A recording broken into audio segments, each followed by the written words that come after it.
Assalamualaikum warahmatullahi wabarakatuh. Om Swastiastu, Namo Buddhaya. Salam kebajikan, salam sejahtera.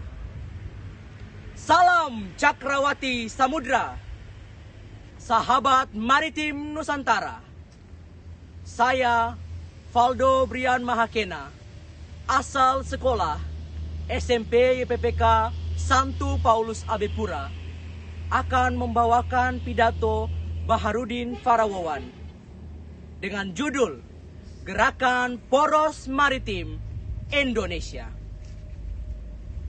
Selama ini, kebudayaan Indonesia disetting dengan format kebudayaan agraris yang cenderung terpaku pada alam, yang membagi masyarakat pada strata-strata kekuasaan. Budaya tersebut sengaja dihembuskan oleh kaum penjajah untuk mencengkramkan kakinya di bumi Khatulistiwa.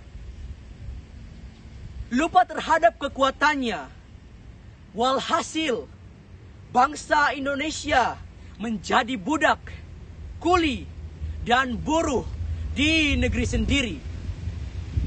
Kehormatan mereka terampas. Memasuki era kemerdekaan, bangsa Indonesia mulai menata kembali untuk bisa mengembalikan jiwa kebaharian dan melaksanakan pembangunan kelautan.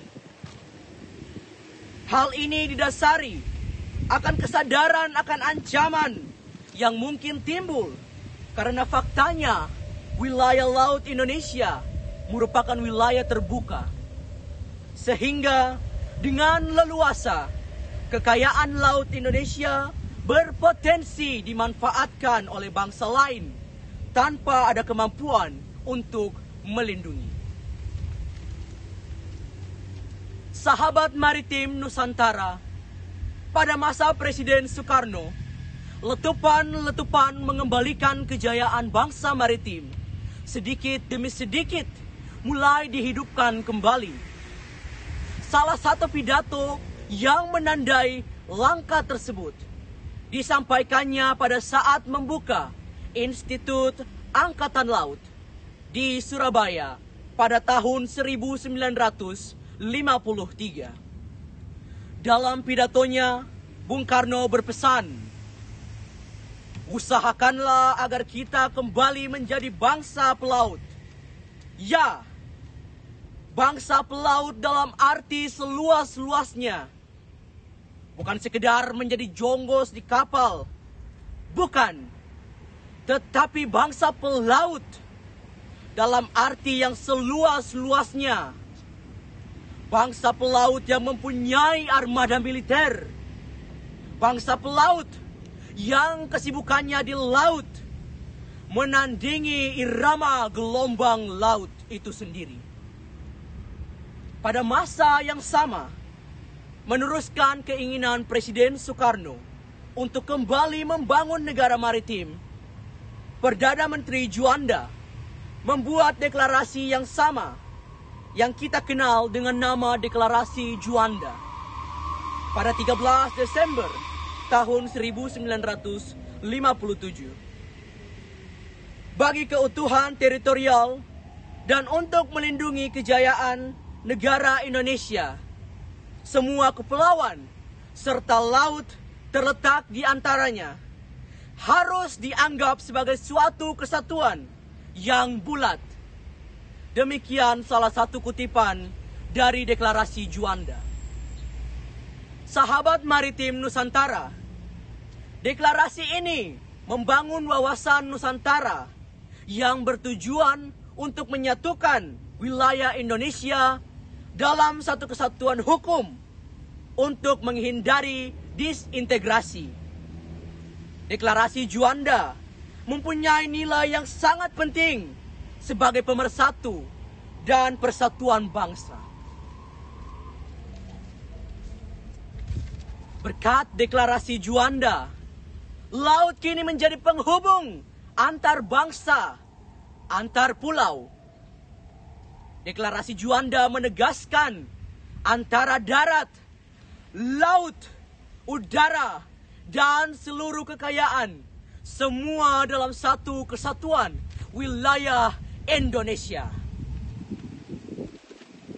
Untuk mengembalikan kejayaan Laut Nusantara di atas, maka secara tegas dalam pidato pelantikan Presiden Republik Indonesia yang ke-7 di hadapan peserta sidang Majelis Permusyawaratan Republik Indonesia, Bapak Presiden Joko Widodo mengatakan, kita juga ingin hadir di antara bangsa-bangsa dengan kehormatan, dengan martabat, dengan harga diri.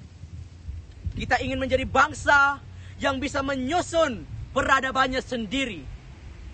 Bangsa besar yang kreatif, yang bisa menyumbangkan keluhuran bagi peradaban global.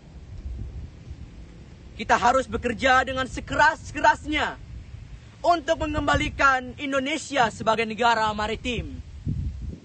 Samudra, laut, selat, dan teluk adalah masa depan peradaban kita.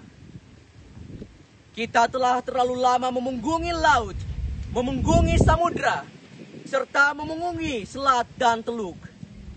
Kini saatnya kita mengembalikan semuanya sehingga Jales Veva Jaya Mahe.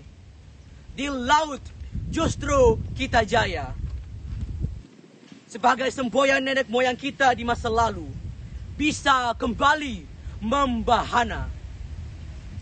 Sahabat maritim Nusantara, berangkat dari semangat di atas demi mewujudkan Indonesia menuju poros maritim dunia dalam bingkai Negara Kesatuan Republik Indonesia sebagaimana yang tertuang dalam Peraturan Presiden Republik Indonesia nomor 16 tahun 2017 tertanggal 20 Februari 2017 tentang kebijakan kelautan Indonesia, bahwa visi Indonesia untuk menjadi sebuah negara maritim yang berdaulat, maju, mandiri, kuat, serta mampu memberikan kontribusi positif bagi keamanan dan perdamaian kawasan dan dunia sesuai dengan kepentingan nasional.